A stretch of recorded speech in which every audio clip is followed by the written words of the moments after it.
Vrap të lojra tani. Tani shkurtimisht ne do të bëjmë disa pyetje. Zhaki, dhe ti do na kthesh përgjigje shumë të shkurtra tek loja e parë. Cila është gjëja më qesharake që ti ke dëgjuar ndonjëherë për gratë shqiptare? Gjëja më qesharake? Ka shumë. Tabuja më qesharake, po themi. Nuk ka të bëjmë me gratë shqiptare, janë këto tabut që kanë të bëjnë me informacionin e cunguar mbi edukimin seksual, që ti nëse ke pasur shumë marrëdhënie seksuale, atëherë ke një organ seksual shumë të zgjeruar.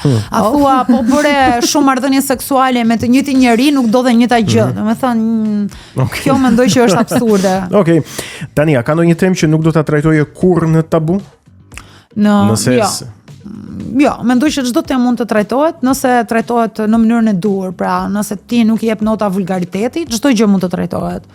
Dhe fundit e kjo loja e parë. Loja kemi quajtur ne edhe pse është tek kjo ndarje e parë. Kur është hera e fundit që ti ke gjykuar dikë po pa e kuptuar, pa e pasur atë dëshirën për ta gjykuar. Po, unë ndodh shumë shpesh dhe pastaj ti thua kam vërtet po prisa do thoshte ju kam gjykuar ju përpara se të vija këtu. Jo, nuk ju kam gjykuar. Këtu erdha me rezerva, jo me gjykim, por unë e thash, u tregova shumë sinqert dhe ja u shpjegova arsyen pse. Po mendoj që ajo ndodh shpesh sepse edhe unë në këtë sistem kam jetuar, kështu që është një punë e vazhdueshme që unë bëj me veten time kur i flas me veten dhe brenda vetvetes gjykoj për një çështje ose për një individ, ka shpeshherë që i them vetes jo se prit se këtu je brenda strukturave të patriarkatit, nuk duhet ta thuash as ti këtë. Nuk kam ndonjë shembull, me thënë të drejtën. Mendoj që kur më ndodh, i them vetes jo mos e bëj, po jo, nuk më vjen në mendje ndonjë gjë specifike, veçantë që ti them vetes, kjo është skandaloze. Tani do të lexojmë disa shprehje nga filozof, nga njerëz të cilët për pjesën më të madhe dhe më dërmuese njihen si njerëzit që le të themi na kanë mësuar teoritë kryesore. Po e nisim me të parën. Trupi është më i mençur se shpirti. Bie apo jo dakord? Trupi është më i mençur se sa shpirti. Po varet tani se këto nuk janë pyetje që mund t'i përgjigjesh thjesht. Çfarë është koncepti i shpirtit, kur ka lindur koncepti i shpirtit, pse është shpikur ai si koncept, a ekziston vërtet shpirti, se ka kaq shumë teori. Këto nuk janë pyetje që të testojmë njohuritë filozofike të tuat. Jo, thjesht ti e dëgjon si frazë edhe qasja jote në jetën e përditshme.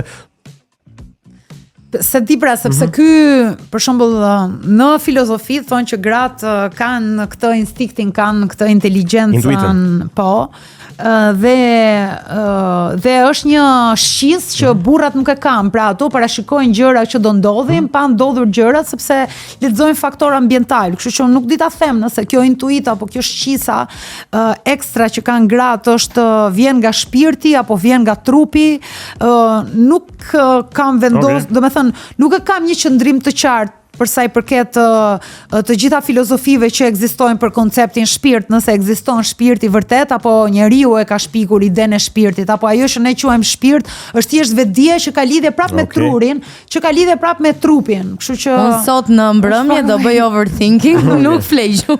Shpreha tjetër është nga Simone de Beauvoir, gruaja nuk lind grua, bëhet e tillë.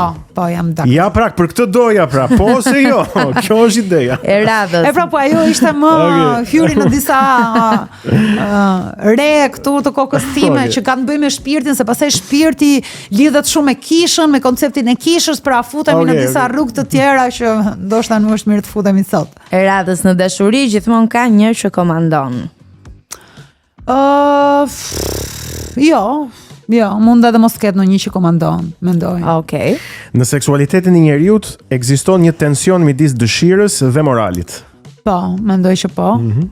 Dhe e fundit, dashuria shëron dhe shkatëron, ajo është forca më e fuqishme në botë. Po, edhe shëron edhe shkatëron, po, vërtet. Ta bëjnë gjë. Po kur shkatron është toksike, kështu që nuk mund ta quajmë tamam dashuri, është dashuri toksike që ne jemi mësuar ta ndjejmë si shprehja apo apogjeu i kësaj ndjenje, por unë nuk mendoj që është ashtu. Mendoj që prapë kjo është pjesë e kësaj kulturës pop që na fut në për disa kurthe dhe këto flutrat që i ndjejmë në të vërtet janë toksicitet, sepse dashuria vjen pa sakrifica të mëdha. Pra unë nuk besoj te kjo dashuri shtëpia e çmendur, Jack edhe Rose, të sakrifikojmë. Nuk mendoj që ajo është shumë toksike për mua. Okej. Dhe tani në përfundim Jepi. fare, edhe që të mos të humbasim më shumë kohë, do kalojmë te disa skena hipotetike dhe se si do reagoje. Po e nis unë me të parën e gon.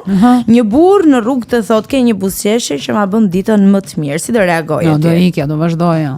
Okej. Nuk besoj tek komplimentet në rrugë, mendoj që ngacmimi në rrugë dhe komplimenti e ka një ndarse që është shumë mirë e kanalizuar dhe nuk dua fare që burra të panjohur në rrugë t'ju duket buzëqeshja ime rrezollice, as nuk do i besoja, as nuk dua që të ma thonë, nuk po pres që të kem miratimin nga të panjohurit, me thënë të drejtën.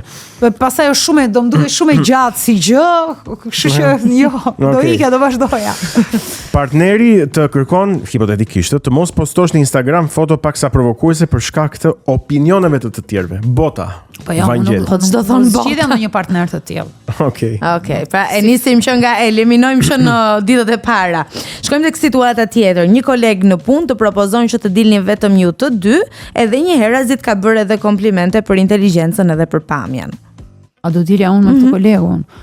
Nëse do më interesonte, po, do me thënë, apo pyetja është nga fakti që a del me kolegët apo jo? Jo, a do dilje me këtë koleg I cili është çdo ditë marrëdhënie pune aty. Po befas një ditë thyen akullin. Befas një ditë thyen akullin edhe të afrohet dhe të fton për dalë. Tani unë jam 43 vjeç, guys, kam 10 vjet që jetoj në atë vendin e punës, nuk e parashikoj dot ato kolegët që kam. Kam shumë vite. Kolegët e mia Koleg, na falni, nuk kemi asnjë personale. Mirë, edhe jo, ndoshta aty në punë, edhe në jetën private, personale. E lodhshme. Një mik I ngushtë të thotë. Nuk besoj pasaj të dashuria në ambientet e punës, mendoj që sado që studimet thonë që tradhit më të mëdha ndodhin në ambientet e punës, unë mendoj që ajo është një kështu rregull I pashkruar që njerëzit duhet ta zbatojnë, që të mos kenë marrëdhënie në vendin e punës, se pastaj ajo ndikon shumë në jetën e tyre profesionale. Edhe kanë dhe konkurrencë mes njëri tjetrit, pastaj nëse janë në pozicione të njëjta kanë shumë probleme. Një mik I ngushtë të thotë që je shumë e fortë dhe e pavarur, por ndonjëherë duhet të lehtësohesh dhe thjesht pak më e butë. Më femërore. Ndonjëherë bëhem me nerva, ndonjëherë them ndoshta ke të drejtë. Varet. Po ma kanë thënë. Supozojmë se ke postuar një foto ku je ekspozuar shumë në rrjetet sociale dhe ndër komente të kritikojnë së tepërmi, je shumë provokative për një grua të edukuar. Si do reagoje ti? Cila do ishte përgjigje që do I ktheje këtyre komenteve? Po, unë mendoj që nuk e di nëse më keni parë që unë nuk kam as një foto provokative. Po marrim një situatë që nuk e di, do jepen, tani nuk më vjen në mendje asnjë gjë. Ndoshta edhe s'do I përgjigjesha, tani s'do I përgjigjesha fare. Ose do thoja mendja jote është mendja jote që ndihet e provokuar, se unë nuk kam asgjë këtu për të provokuar. Domethënë varet. Nuk janë situata kontekstuale që në varësi të kontekstit, po unë nuk shquhem për zhveshje, domethënë nuk besoj te lakurisia, nuk mendoj, jam një feministe pak më, ndoshta I përkas një brezi të kaluar të feminizmit ku ti jo domosdoshmërisht duhet jesh e zhveshur, femërore dhe ti përshtatesh të gjitha normave që kjo moda dikton, pra në rastin e ditëve të sotme gjoksi, dhithet, flokët, domethënë nuk e shoh si sjellje antifeministe ato. Ti duhet I qëndrosh besnik vetes tënde, nëse vetja jote nuk është ashtu, don't do it. Nëse vetja jote është ashtu, domethënë pse jo, je I lirë që ta bësh, por gjithmonë duke pasur ti pushtetin. Se ndonjëherë ti thua ku është pushteti midis